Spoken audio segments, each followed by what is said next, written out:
there. He fell out of his shirt. I stopped a bullet. Any gloves? Yeah. That's body cam footage released by Illinois State Police yesterday of, a police-involved shooting. The suspect in custody, but apparently he stopped a bullet. Welcome in. It's Illinois in Focus Daily, last segment for the live show.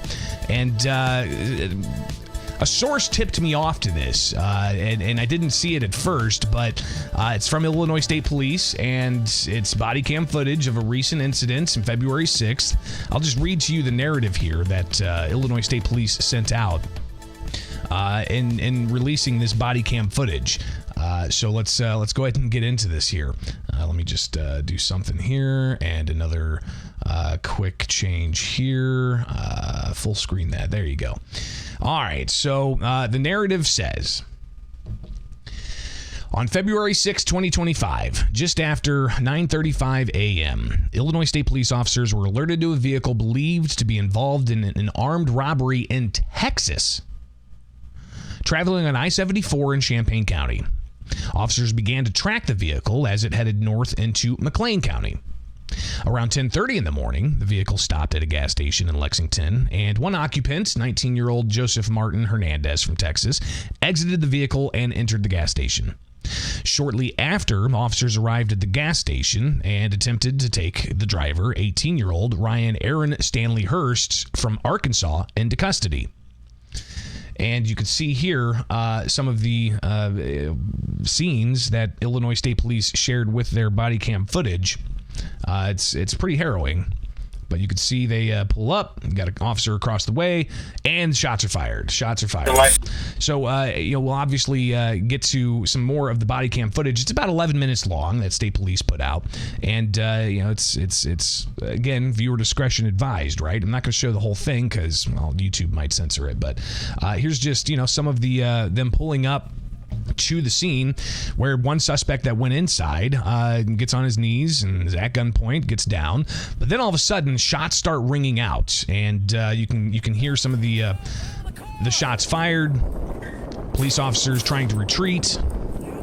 Gets pretty chaotic. Suspect's still on the ground. The other guy, he's still over firing at officers.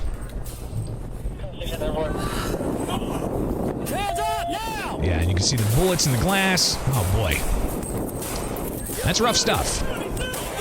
It's not for the faint of heart, and I think one reason this is kind of important for us to watch from time to time is just the level of danger there is for law enforcement. And it took them a good 10 minutes or so, it seems. If you watch this video, they're trying to get the individual out of the vehicle, but they don't want to do that as you've got, they couldn't see his hands. So I'm just going to skim through here, and you can see, at least from the Illinois State Police body cam footage, they're trying to get the guy, show us your hands, show us your hands. He wasn't showing his hands. He's sitting in the back seat. Obviously something's injured.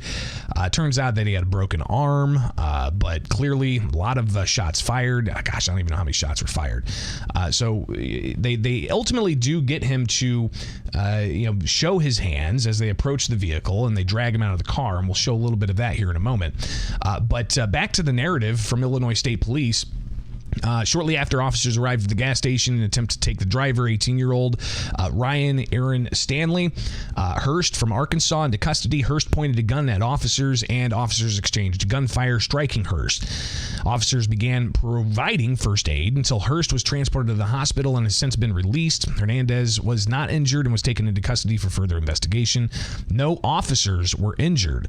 Hurst is currently housed in McLean County Jail on 3 counts of attempted first-degree murder, 4 counts of aggravated discharge of a firearm, and 1 count of aggravated assault. In accordance with ISP's commitment to integrity and public transparency, the video of the event is being made available to the public and can be found on their website. So, again, if you want to watch this in its entirety, you can, but just to kind of, give you a little bit of, a flavor of what happened here, it looks like his arm's pretty well beat up there.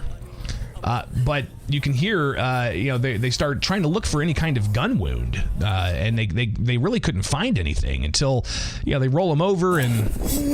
Got one leg wound. There's a bullet right there. He fell out of his shirt. I stopped a bullet. Any gloves? Yeah. He stopped a bleeping bullet, and apparently he had a leg wound as well. If that's all he got with all the shots fired, I'm sure some of you out there in law enforcement are probably thinking, holy cow, yeah, this is, it's amazing that's all he's walking away with.